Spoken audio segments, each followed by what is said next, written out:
was a big problem. This is the reason why they did enormous foundation.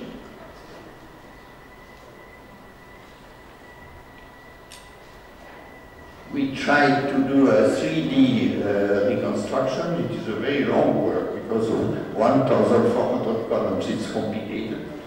And it is what we think about a reconstruction.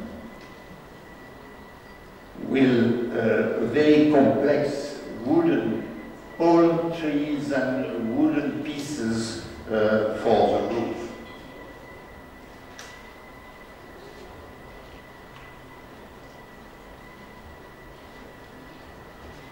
Well, it is not only one period, and we understand more this year, that at the last levels we have extraordinary building like this hypostyle hall in this palace, very strange one.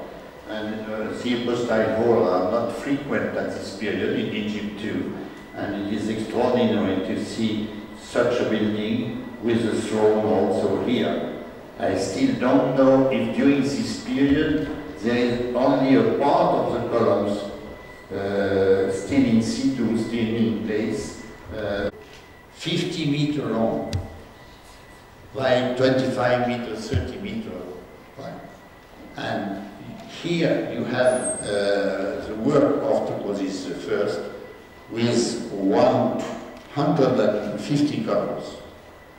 Surely the Egyptian did something extraordinary, because you don't have well, such an architecture in Egypt during this period. We have naturally the big hypostyle hall in KERMA, but it is later, it is during the Ramesside period, on Seti I and Ramses II. Here it is much older, it is 200 years before, and if they are doing so many columns, it is surely because they saw the palaces with 1,400 columns.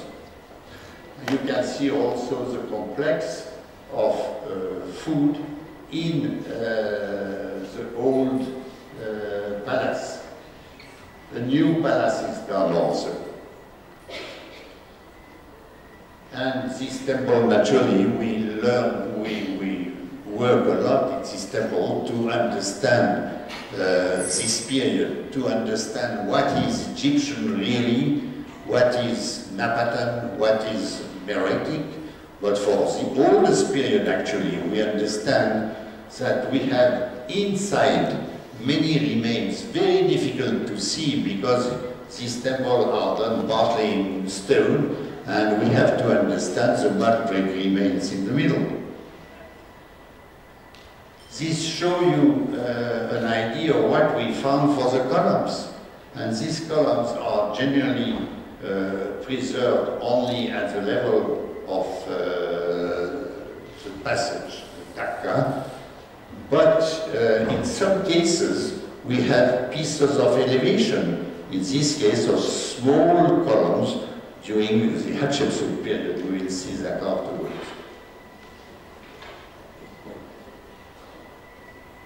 We are doing an enormous work of documentation. All these mud brick remains are drawn. You architects know very well how it is important to draw the things. In archaeology also, and we prepare a documentation for the young people in this room, but also for the future.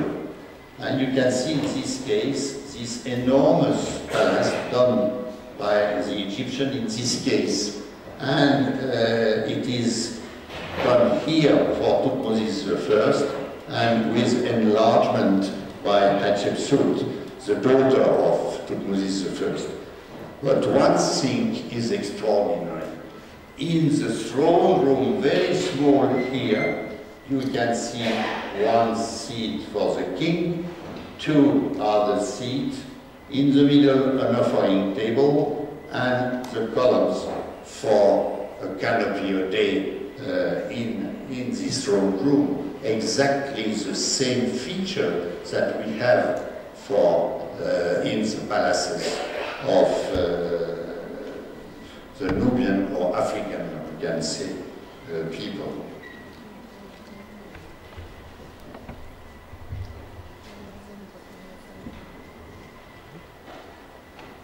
This door is also extraordinary for the specialists, but also for the history of Sudan, because we don't, you know that on the second cataract, the Egyptians did an extraordinary work of defense with huge fortification. It was during the Middle Kingdom. And we don't have anything serious for the New Kingdom. That means the period I am speaking on. And during the New Kingdom, you have here a huge door. It is enormous, 10 meters. And we have a strange feature with a passage going in the north, in front of the door, passage with little doors. With these remains, we can rebuild this door more or less at 10 or 12 meters high.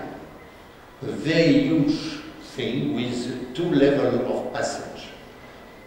One is here at more or less 3 meters on, it was covered, and the bastion was maybe at 12 meters high. Directly, this passage directly connected with the hypostyle hall.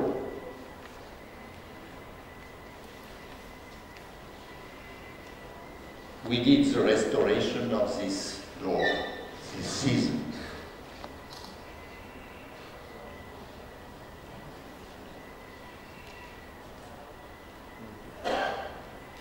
There is a problem that there is palm tree here, and we cannot put away the palm trees. People of today have the right to live, and we have to do what we can in the place reserved for archaeology, preserved for archaeology. We know by a stela in Aswan that all the work of this little town of Thutmose I, in fact it is a menenu, it is an institution with fortification and temples and palaces.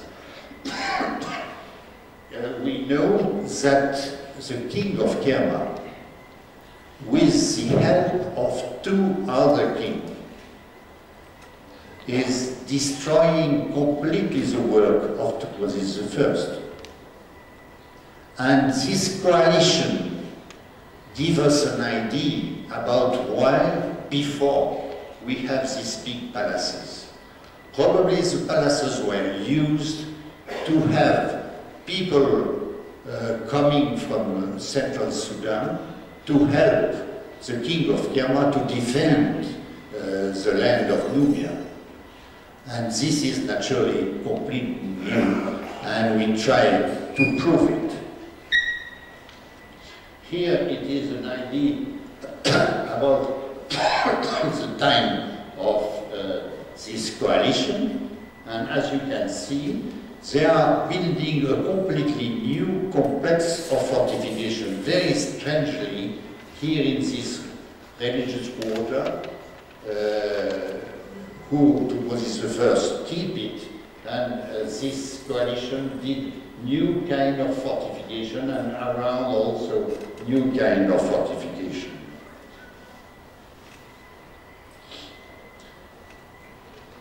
"45 years ago, our mission dug an extraordinary well in the modern city of KERMA.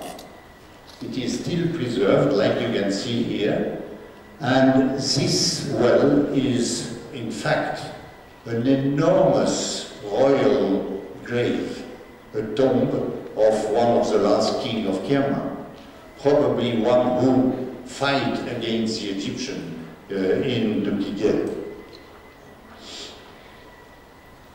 Hatshepsut, the daughter of Thutmose I, was in love of his father, and he strangely destroyed all the building of his father in Egypt to reconstruct them better than it was. And we are lucky to have many construction of Thutmosis first, because in Egypt they are destroyed. But in this case, she reconstructs the Menenu of his father. And you can see some differences by the work I presented you before. Here, for example, the hypostyle hall passed from 150 columns to 300 columns. Still, people under Hatshepsut, architect, was thinking that the Nubian, or the African, did an extraordinary work with the ceremonial palaces, with so many columns. She used also the fortification work done by the Phaeacian, and she enlarged it. She enlarged also one of the temples of the Nubian quarter. You can see here the differences of the throne room of the Nubian kind and the Egyptian kind.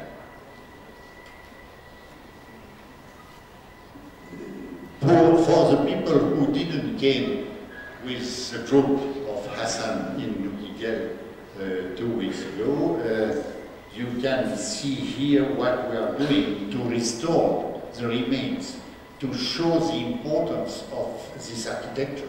And here it is very clear. You have here an Egyptian architecture, square in shape, and here a Nubian, but I am afraid to speak about Nubia because it is connected with Central Sudan, an African architecture around an oval shape.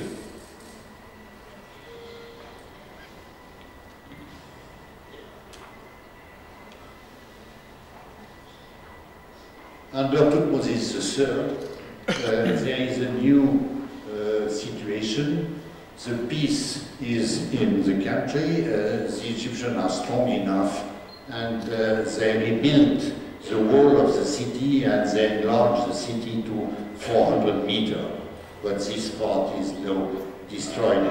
Here, the Nubian quarter is still in the place.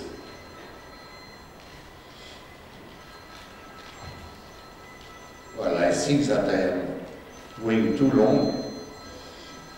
We found many remains of these New Kingdom periods, and we tried to understand what is Nubian, what is Egyptian. In this case, we have the name of Amenhotep II and Hatshepsut. Well, I go a little quicker to show you, because it is the opportunity tonight to show you the discovery of the marvelous statue of a later period. I spoke about 3,500 years, and here we are at 600 before Christ. That's means 2,600. This is the discovery. And the discovery is extraordinary also because we found organized this well, kind of grave done by the king of Nabata. And you can see the head in the low part, the body in the middle, and the foot in the upper part. We have a rule, everybody can visit or dig, and the people of KERMA came in great number, as you can see here also behind. About 3,000 people came during the 2 first days. Taharqa,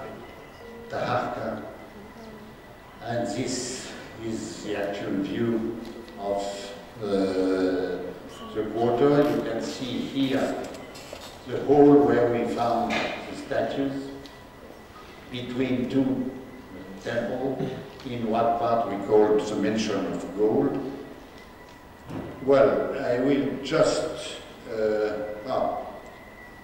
is finished now, I think.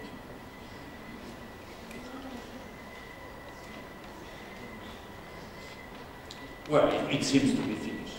I put some slide of the last season, but I think that's a little past. But Malish, as you can see, we found a completely new field of researchers for the young people here in this room, because everything is to do with Sudan. When you think at thousand research programs in Egypt and the few programs we have in Sudan, still there is a lot to do to understand the history of Sudan. When I came 50 years ago, people told me, but you are mad, you have to go to Egypt. Here there is no history. Well, there is some very beautiful remain when you think to the Meroitic architecture. But for the older architecture, everything is to do, and I am very happy to say that I am only one step, and the future must go down, go up. Thank you very much. Professor Charles, محاضرة جميلة شديد وفخر لنا يعني لما زول يعاين لأجداده وإنه كان في حضارة يعني طول الوقت الزول بحس إنه يا أخي إحنا ما عندنا حضارة، لكن طلع عندنا حضارة قديمة وممكن نكون أقدم ناس كمان. فشكرا شديد يعني بروفيسور شارلز على الوقت اللي أنت بتجي هنا في السودان وتقضيه والأعمال اللي بتعملها، وإن شاء الله يعني القاعة دي يكون في ناس يواصلوا معك. نفتح الباب للأسئلة. بس حيكون عندنا طريقة نعمل بها كنترول أو مانجمنت للأسئلة. عندنا كروت. كروت وين؟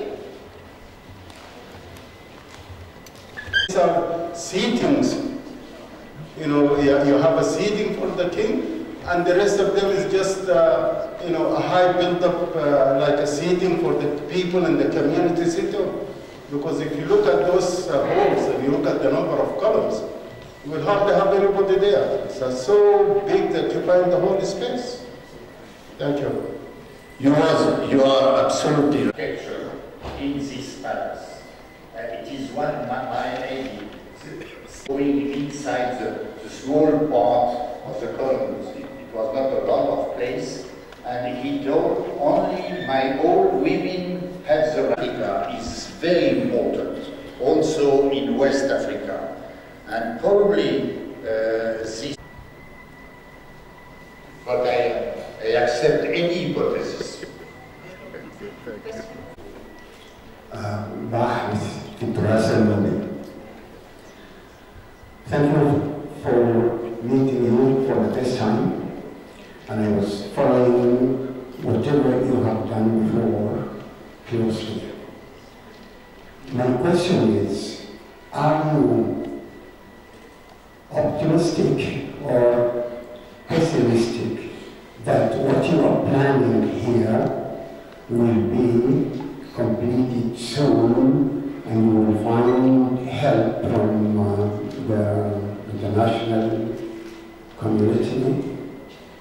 Because why I'm asking this, because we have past when the High Dam was constructed, and 150 kilometers of this, the same thing is now under the water. This time, are you planning to suggest something to give chance to all the people to complete this project? Thank you. Another huge palace is this one, and 2 days ago I was still cleaning hundreds of columns of another held today. It is not like before, like 50 years ago, because I am an old man, I can speak about historiography, about archaeology in Sudan. It was mostly difficult, very more difficult. Modern people have the right to live. And they have also duty, difficulties, and I have to accept it. I was in charge of the town of Geneva, and we have to manage. But we have to do politics to save. About the dams, you know how it is difficult for the archaeologists to save it. But it is politics, kind of politics. But I will tell you that many people try to save, and this is its balance to do, to return, I can say. The problem, if we are doing a scientific work, it is a kind of saving the past. Well, I show you things belonging to street, we don't have photos, but in Darfur there is something of this kind. With the Sultan of the Darfur also, we have a very rich past. All these things are important, you are right. And well, 50 years in the Sudan, and people in this room will do the same.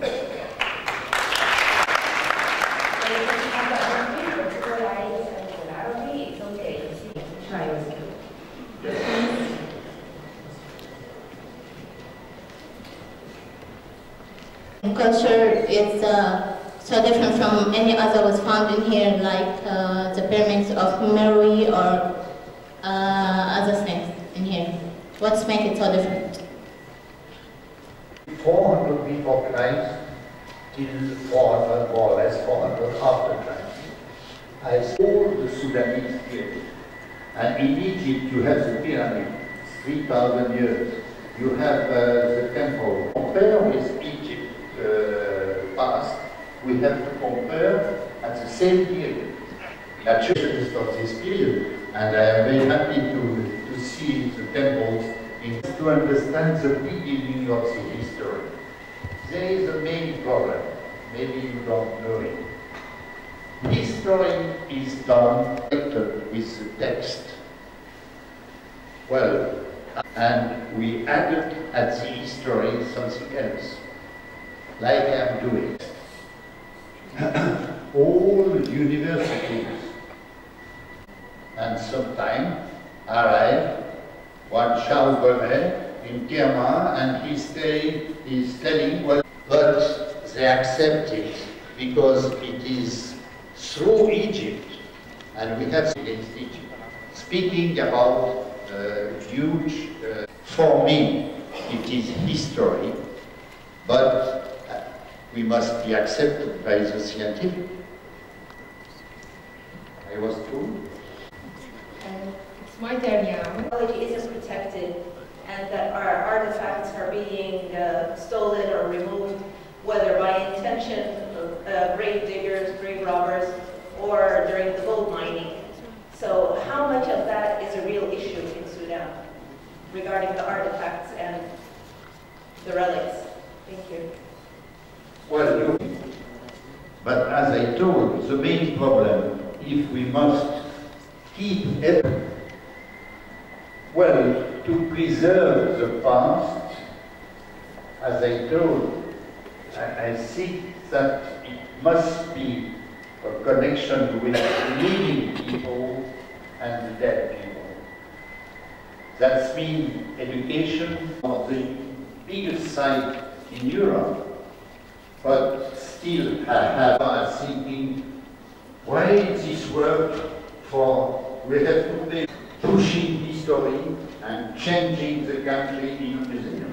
Artifacts that are stolen and sold outside in the black market or whatever. Basically, that's my question. If you heard me. I'm asking about the artifacts and the relics, the small, like the statues and things that we hear that the people, that they dig up and they sell them abroad. So, I mean, how much of our, I'm not saying that we have to preserve everything regarding the buildings, like you said, but I'm saying how much is it an issue in Sudan regarding stealing of artifacts and statues and tombs and graves and marketable items? Thank you. Well, it is a problem of the price of these artifacts, and stay at the same level, like in bank, and it lead to of UNESCO and other institutions. Action afterwards is to take this object and do in Switzerland. I had enormous problem with this little machine. You have this Chinese one for gold finding actually in Sudan, but I had it in Switzerland too, and I made have an enormous price, and they send it under the law. This is one of the problems we have, but we can follow many people. My name is Sa'aduddin Ibrahim, Vice Chancellor, University of Umrah. Actually, I have so many chances to meet with Charles Bonnet and to discuss these matters with him on the site, because we are still there, we are based there in Umrah or in KERMA. Actually, I'm from KERMA, actually. But I want to ask some questions just to clarify the picture and to go more deeper in this issue. We know that one of the main problems for this very precious archaeological research is the funding. Now we know that there is a real fund from the Qatari fund. Is there any plans for the new years to spend this fund? And the second question is that during the KERMA era, or that time, or that period actually, we know that there was a strong relation between the northern state and the Darfur state through Wadi Hawar. Have you traced the relations between Darfur and Nubia through Wadi Hawar? Thirdly, we know that one of the main things and the main fears for the Nubian civilization is how to restore the Nubian language, because we know that the Nubian language is a very